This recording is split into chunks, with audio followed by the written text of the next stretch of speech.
You ever seen a black Marine sniper, a hero who saved dozens of lives, get cuffed like a common thug for a gas station argument he didn't start, only for a 4-star general to walk into court and turn the whole place upside down with the truth? That's what went down when a small-town judge and a smug prosecutor thought they could bury a quiet veteran, clueless that his silence was louder than their lies. By the time the gavel fell, the town was shaken, but it left me wondering if one man's redemption can fix a system that's been erasing heroes like him for years, or if this was just a fleeting win in a fight that's far from over. My name's Darius Cole, and this is the story of how a muggy morning in Pine Hollow, a sleepy southern town outside Savannah, became a reckoning that gave a forgotten sniper his name back, broke a courtroom's heart, and changed me forever. I was there, just a local reporter scribbling for the Pine Hollow Tribune, when 67-year-old Jeremiah Tate shuffled into that courtroom, wrists cuffed, his faded denim shirt tucked neat despite the heat. The place was stuffy, ceiling fans creaking, and Jeremiah stood calm, eyes steady, like he'd seen worse than this old brick building could dish out. He'd been arrested at a gas station off Highway 17, accused of threatening a white kid named Travis Boone, a loudmouth in a pickup who claimed Jeremiah said he'd drop him like in Fallujah. Cops swooped in, no questions, cuffs tight, calling him a military threat based on Travis' word alone. Jeremiah didn't fight, didn't yell, just said, "You're not arresting me for what I said. You're arresting me for who I am." That line hit me hard, like a truth nobody wanted to hear. But the deputies shoved him into a cruiser, and the town whispered, "He's trouble." Pine Hollow's a place where sidewalks crack the same way they did when your grandparents walked them, where folks know your coffee order but not your story, especially if you're black and quiet like Jeremiah. He lived alone in a trailer, walked at dawn, kept to himself, but to some, that made him a threat, not a man who'd once carried a nation's weight. In court, the air was heavy, not just from the humidity, but from the way everyone had already decided Jeremiah's guilt before he sat down. This wasn't a trial, it was a script, and he was the villain they'd cast without a second thought. Jeremiah wasn't just any vet. He was a Marine sniper, a ghost from a classified mission called Operation Shadow Strike, where he'd saved 21 soldiers with 12 perfect shots in a desert hellhole. But his file was buried, redacted to one line, classified, no record. He'd come home to Pine Hollow, his medals packed away, his name erased, living quiet to avoid the stares that followed a black man with a soldier's past. That morning at the gas station, Travis had bumped him, barking, "Watch it, old man." Jeremiah, calm as stone, said, "Mind your tone, kid. I've seen worse than you." Travis, itching for a fight, ran to the clerk, yelling, "That crazy vet's gonna kill me." Cops didn't ask for Jeremiah's side, didn't check the grainy security cam showing no threat, just cuffed him, their hands hovering near holsters like he was a bomb about to blow. In court, prosecutor Nathan Holt, all slick tie and half smirk, laid it on thick. Jeremiah Tate, 67, ex-military, threatened a civilian with his war stories, trained to kill and ready to do it again. The jury, all white, shifted uneasily, one woman whispering, "PTSD makes him snap." Judge Evelyn Marsh, gray hair pulled tight, cut off Jeremiah's lawyer, Sarah Klein, when she tried to mention his service. "No war stories, Ms. Klein. Facts only." Sarah, young but fierce, leaned to Jeremiah. "You gotta speak, Mr. Tate. Give me something." He didn't, his eyes fixed somewhere beyond the room, like he was waiting for a signal nobody else could see. I jotted notes, my gut twisting. Jeremiah's silence wasn't fear. It was defiance, a refusal to beg a room that had already judged him. The trial got uglier fast. Holt painted Jeremiah as a ticking time bomb. "He's a weapon, not a man." His words slicing through the humid air, making jurors cross their arms, nod like they'd seen it coming. Travis took the stand, all clean shave and fake nerves. He said he'd kill me like in Fallujah. Looked me dead in the eye, like he meant it. Sarah pressed, "Did he name a unit? A date?" Travis shrugged. "Didn't need to. Guy's unhinged." She turned to the jury, "Fear's not proof." But Marsh snapped, "Stick to facts, Miss Klein." Sarah's jaw tightened. She was losing ground, not because she was wrong, but because the room wanted her to be. Outside, Pine Hollow buzzed with gossip, folks at the diner saying, "That Tate's always been off. War messed him up." A kid at the gas station smirked. "Old black vet thinks he's still a big shot."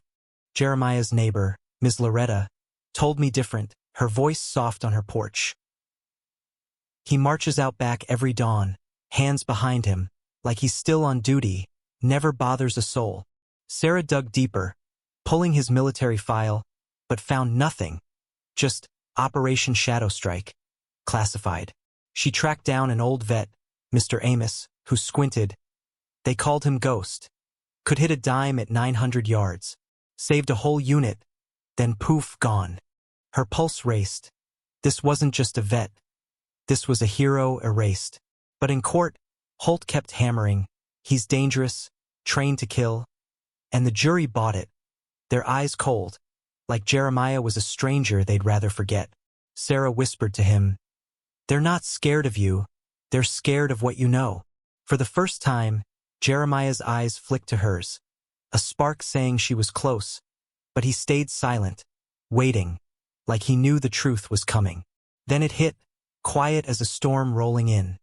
No sirens, just a black SUV pulling up outside the courthouse, tires crunching gravel. The doors opened, and out stepped General Marcus Vale, for silver stars glinting on his uniform, a leather folder stamped, "Top Secret," in his hand. He moved like he owned the ground, not rushed, not loud, just sure. Inside, the courtroom was winding down, Holt smirking like he'd sealed the deal, Sarah clutching her notes, Jeremiah still as ever, eyes on some far-off place. The double doors creaked, and Vale walked in, boots silent but heavy, the air shifting like something sacred had arrived. Holt froze mid-sentence, Marsh's gavel hovered, and every head turned as Vale strode straight to Jeremiah. Stopped, and saluted, crisp, reverent, not for show, but for a debt unpaid. The room went still like the world held its breath. Marsh cleared her throat. "Who are you, sir?" Vale's voice was low, steady. "General Marcus Vale, U.S. Army.